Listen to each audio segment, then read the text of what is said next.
नमस्कार मित्रांनो, मी एक छोटासा ब्लॉग घेऊन आलो आहे। मी जातो जालन्यावरून देऊळगाव राजा येथे बालाजी महाराजांचं दर्शन घेण्यासाठी। आणि यापूर्वी मी उन्हाळ्यात गेलो होतो। हा समोर दिसणारा महामार्ग आहे तो आहे समृद्धी नागपूर हायवे। आणि हे जे देऊळगाव राजा येथे बालाजीचं मंदिर आहे ते खूप जुनं असं मंदिर आहे। तिथे मोठी जत्रा पण भरते उन्हाळ्यामध्ये। तर आपण आता जवळपास देऊळगाव राजा येथे पोहोचले आहेत।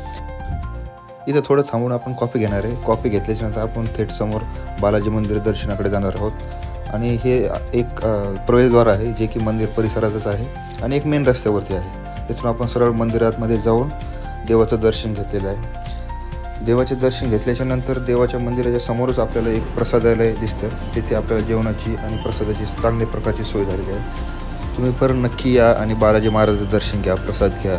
आणि हा जर ब्लॉग तुम्हाला आवडला तर तुम्ही नक्की मला कमेंटमध्ये सांगा, लाईक करा, शेअर करा।